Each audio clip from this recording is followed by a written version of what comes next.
Hey guys, it's Jordan with your weekly refuge video. We're starting a new series, Family Matters. We're going to talk all about the issues and matters pertaining to you and your family. So when I say the word family, what comes to mind for you? For me, I think back to growing up. It was my mom, my older sister, the beauty pageant, straight A student, my older brother, the prodigal son who kind of got into a lot of wild stuff, and me, the jokester. I was the baby of the family. I kind of got away with murder, but I didn't push it too far. My brother had already pushed it far enough. And I think about staying with my grandmom a lot because my mom worked, and there's a lot of good memories, a lot of good times, a lot of not so good ones, right? It's complicated when you think about all that stuff. I'm grateful for it, but it's complicated. What do you think about when I mention family? Maybe for you it brings great things to mind, or maybe some not so great things come to mind. For example, maybe right now, especially when you're in the thick of it, you're just frustrated with your family, frustrated with your stepsister who constantly acts like her time and her business is more important than your own. Maybe you're annoyed because your parents are super strict. They put a curfew on you, and it's not like the other kids have the same strictness or curfew. When I was a kid, I couldn't go off the sidewalk into the road with my bike, and I was in a cul-de-sac, a court, that had sidewalk like the letter C, and I'd have to turn around at the end of the sidewalk because I couldn't even cross that bit of road. My mom was ridiculously strict when I was little. Maybe it's chaos. Everybody's fighting or they're moving a million miles a minute. Like, this isn't the family picture I hope to have. So again, complicated emotions in there. And every family is on a spectrum, right? From awesome to awful, and it's very rarely in the middle. Likewise, our feelings about family are complicated, and they're all over the spectrum. And our feelings about our family are not the only thing that are unique to us. In fact, our families themselves are unique to us. Some of you, family means a mom and a dad, some an aunt and uncle, some a stepmom, stepdad, grandparents, foster parents, half-siblings, second cousins. Every family looks very, very different. Every family is unique. No family looks the same, and no family acts the same. So how do we talk about family intelligibly if that's the case? Well, there's one thing they all have in common. They're complicated. You take a bunch of people, you cram them. You can't choose your family, right? You can choose your friends. Take a bunch of people, you cram them into the same house. Different wants, different needs, different personalities, different ways of resolving conflict. And you've got a recipe for disaster, right? Each of us has experienced a disaster or two, or 37, with our families. What happens when disaster strikes a family? You get all these different personalities, and everybody's hard to live with. A bunch of people in the same house. A lot of times, this is what they say, sociologists, we'll all kind of fall into a role. So we all have this role we adopt in a family, and whether it's good or bad, it's predictable. So it helps the thing run smoothly. I'm going to list off some common roles. See if you find yourself in here. Some of you you're the mediator of the family. When there's chaos or conflict, you're trying to repair things, mediate, keep everybody happy. Some of you, you're the avoider. Head down, I'm going to my room, put your headphones in, leave me alone, I'm out. Some of you, you're the instigator. You love to poke the bear. You see something wrong, you're going to get in the mix, you're going to give your opinion. There's a fight to be had, you want to have it. Some of you, well, you're just the smart one. You think you're above it all. You're smarter than all these plebes running around your house. Some of you, you're the rule follower, right? I'm just going to avoid trouble because I'm just going to follow the rules. Why won't you follow the rules, everyone? This is my wife. She's the rule follower. I'm not, by the way, so that's fun. You can imagine. Some of you, you're the comedian. I at least think I'm this one. Growing up, whether it was a serious situation or a fun situation, it was all a joke to me. It's kind of how I coped. Humor's my coping mechanism. So if I make an off-color joke at your pain, it's because I care, right? But so I would fall into the role as a comedian. The list could go on. Let me think about it. What's your role? Do you have one that you can find that you kind of fall into with your family? Sometimes the role is influenced by the makeup of the family, the parental situation, but also the order of siblings. Are you the oldest, the youngest? I was the baby myself. Are you the middle child? Are you adopted in? Like all these situations They help define and create this role. And it all makes family complicated. But there's one more twist I want to add that makes family even more complicated. We're in a church. We're Christians. And I don't want to presume you are, but I hope you are. If you're not, we're working towards that, I pray. But I'm glad you're here all the same. But your faith. How does faith and family go together? Because sometimes it feels like faith and family don't mix well. For example, maybe you're confused because you're not sure, how am I supposed to live out my faith with my family? I say your family's not believers. What does that look like? Maybe you're the only Christian in the household. Because you love your family, you'd love to see them convert, but how do I witness to the people who see me at my worst? Right? How do I tell my parents about Jesus? What does this look like? It's awkward. Maybe your parents, your step-parents, they expect you to act a certain way because you profess to be a Christian. So there's all this pressure for you to live up. Maybe the adults in your household, they care about you. Maybe they're believers since they take you to church. Or maybe they're not believers and you just had a bad year and they're like, let's fix him and we'll take him to church. And maybe that's why you're watching the video. Maybe that's why you're here. Again, I'm still glad you're here. I think you're going to get something, but they just want you to get better. They want you to get help.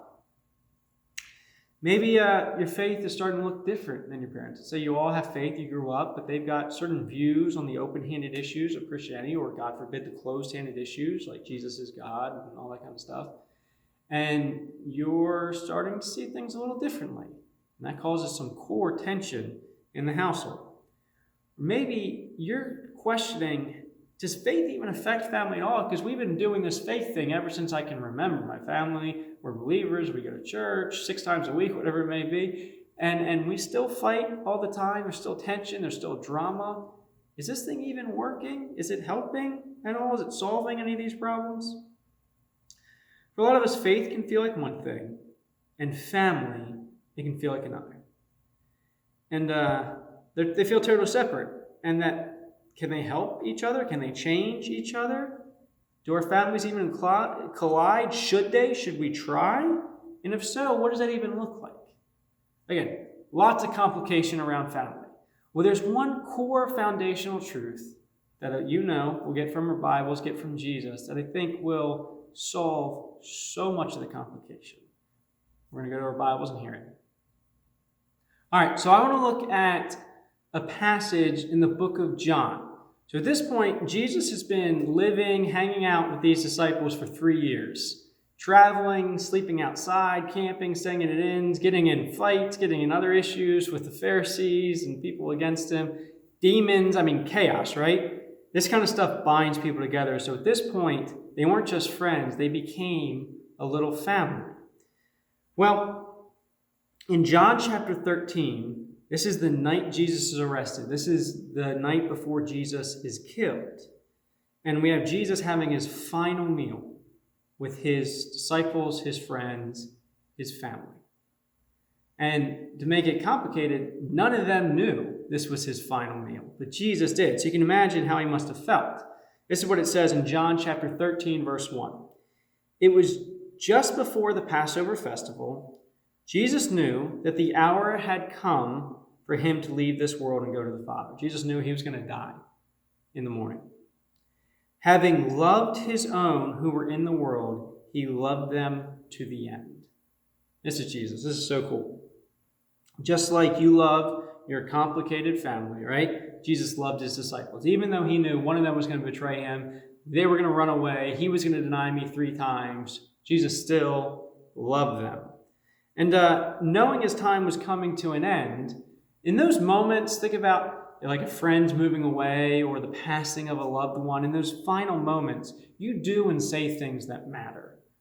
And so pay attention to what Jesus does with these disciples, his friends, knowing this is the end.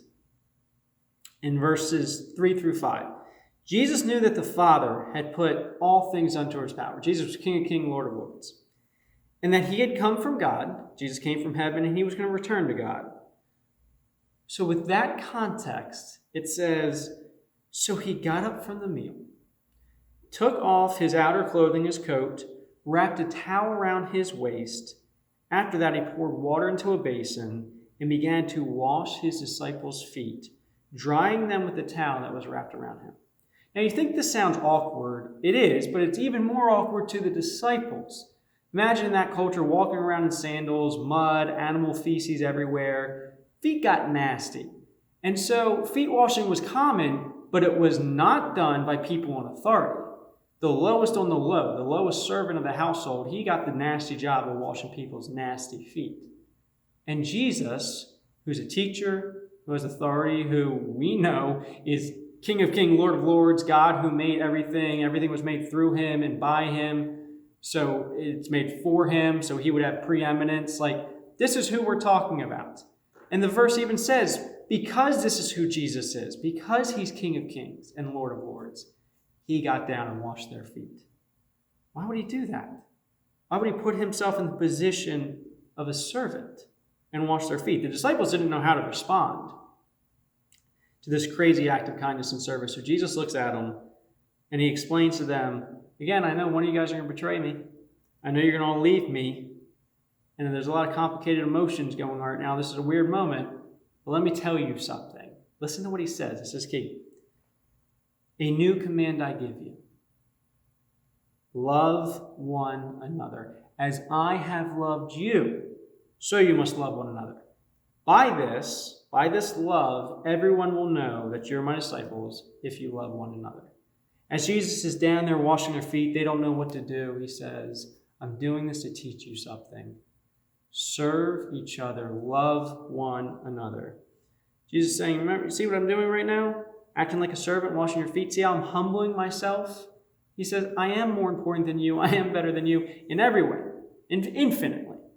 But I'm humbling myself to serve you, to honor you. Even when things are confusing, strange, complicated. Look, I'm showing my love for you.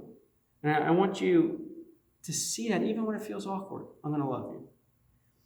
And I want you to do this for each other. This service, this devotion.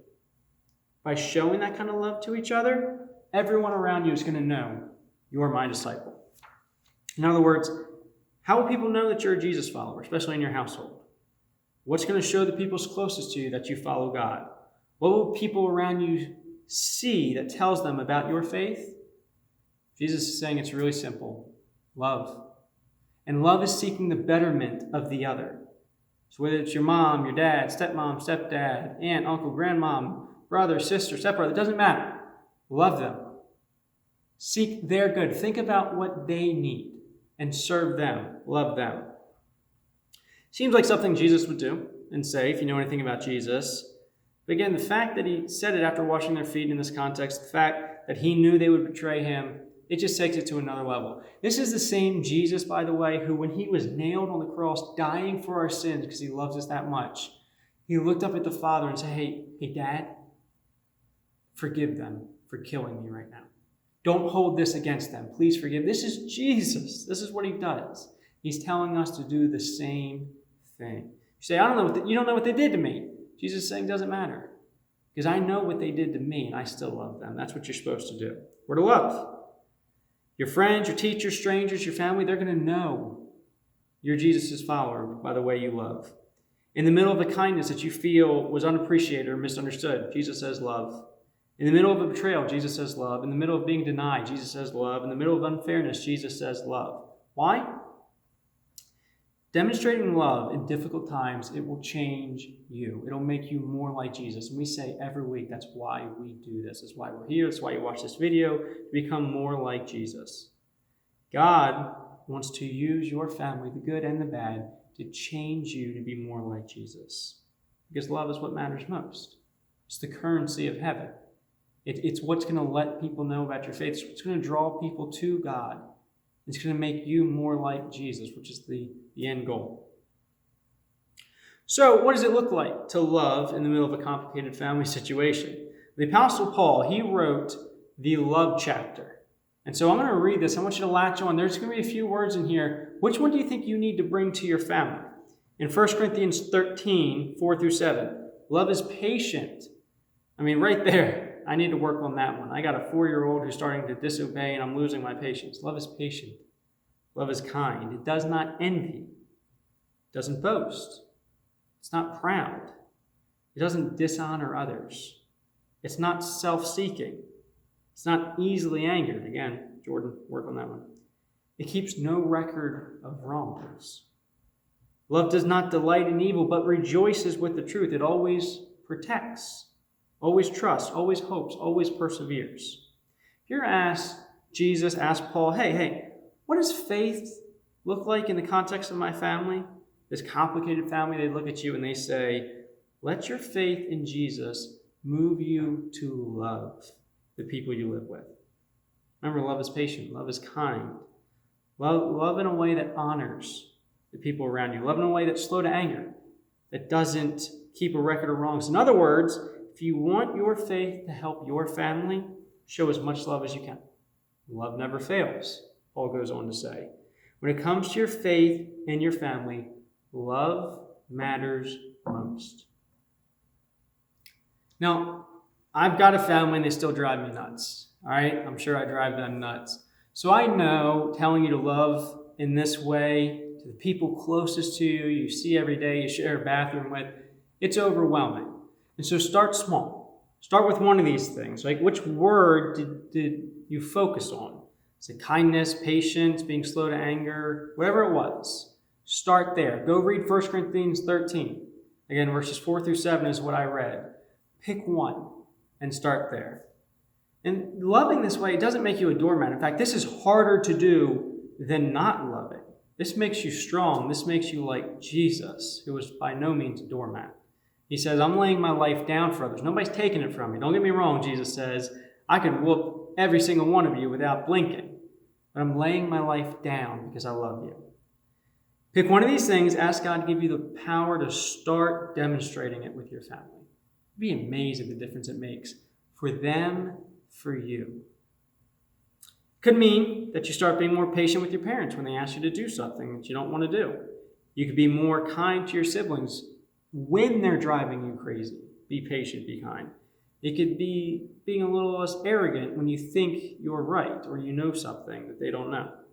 It can mean celebrating and affirming others when good things happen to them instead of being self-centered and thinking about how it didn't happen to you. Could mean not being rude to your stepmom or getting angry and hot-tempered with your reaction with your dad. Taking a step back. How do I respond with respect, with kindness, with gentleness, with love, even when I disagree? Now, if you don't call yourself a Jesus follower, again, please talk to me. I'm glad you're here. Keep coming, keep watching. But we want to seal this deal here. But even if you don't, this is going to change your family. But if you are someone who follows Jesus, who is a Jesus follower, who says you have faith, love is the best way to demonstrate it, especially to those closest to you. It's the best way to elevate the level of good things in your household and to fight off the complication and the drama and the bad things of the household. Now, I know this sounds nice to hear, but it's not easy to do, especially with a family like mine, a family like yours, I'm sure. So this is why we have small groups. This is why I want you to be part of a group. They're tailor-made so you can talk about the specifics of your family in a way I never could. And I know this may seem impossible, but just imagine for a second that your family could actually be better and that you could help it be better right now.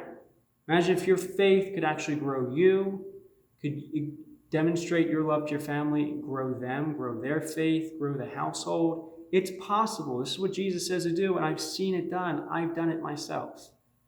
Take one small step. Pick one of these attributes and start loving your family. When it comes to your family, your faith matters. When it comes to your faith, your family matters. And when you put the two together, love matters most. This is the foundation. And I know I sound like a broken record, but I'm just parroting Jesus, who sounded like a broken record when he says, love one another the way I love you. Not when it's convenient, not when you feel like it. Love sacrificially. That's what Jesus said. That's what he calls us to do. It will change everything about your family. In the next three weeks, we're going to talk more about situations with families and all that kind of stuff. But I have to start by just saying, love is the foundation if you want any of it to work. All right.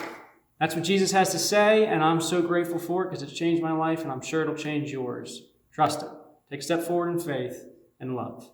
All right, guys. Hope to see you soon. Remember, Wednesdays, we're in the room at 6:30, and see you soon. All right. Love you. Bye.